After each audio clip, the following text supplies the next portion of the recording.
Hello అండి, నమస్తే. Welcome back to Divya Vasu YouTube channel.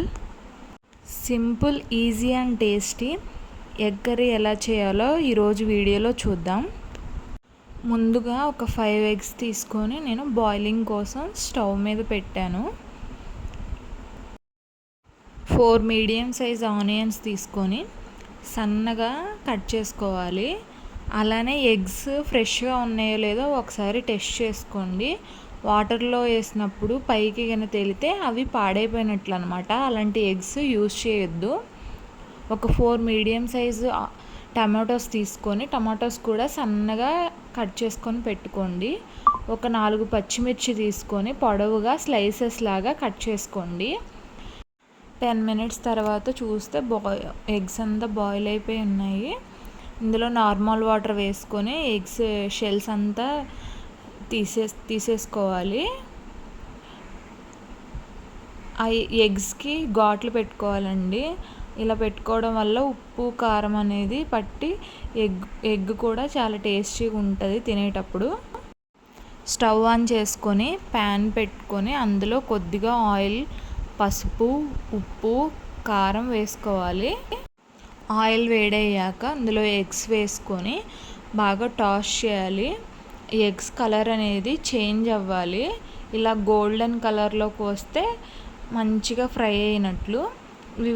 ఇవి ఒక బౌల్లోకి తీసుకొని పక్కన పెట్టుకోవాలి.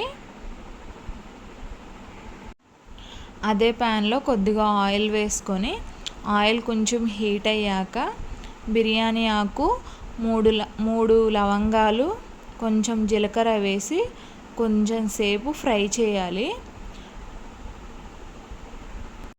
సన్నగా తరిగి పెట్టుకున్న ఉల్లిపాయ ముక్కల్ని వేసి కొంచెం సేపు ఫ్రై చేయాలి. ఆనియన్స్ కొద్దిగా ఫ్రై అయ్యాక పచ్చిమిర్చి ముక్కలు వేసుకొని ఫ్రై చేసుకోవాలి. ఈ వాటర్ అంతా వదిలి పచ్చి స్మెల్ పోయే వరకు ఈ ఆనియన్స్, మిర్చి అంతా ఫ్రై చేయాలి.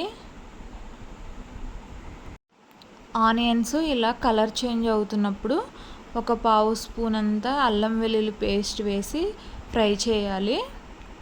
అల్లం వెల్లుల్లి పచ్చి స్మెల్ పోయి మంచిగా ఫ్రై అయ్యాక ఇందులో టమాటా ముక్కలు యాడ్ చేసుకోవాలి. ఇందులోనే కొద్దిగా పసుపు, కొద్దిగా ఉప్పు, రుచికి సరిపడ ఉప్పు యాడ్ చేసుకొని కొంచెం సేపు మూత పెట్టుకొని మగ్గనివ్వాలి. టమాటా ముక్కలు మగ్గిపోయాయి. ఇందులో కొద్దిగా కారం యాడ్ చేసుకొని మళ్ళీ ఒక 10 నిమిషాలు పాటు మూత పెట్టుకొని మగ్గనివ్వాలి. 10 నిమిషాల తర్వాత మూత ఓపెన్ చేసి చూస్తే ఇలా ఆయిల్ అంతా మంచిగా పైకి తేలి ఉంది. ఇందులో కొంచెం వాటర్ యాడ్ చేసుకోవాలి గ్రేవీ కోసం.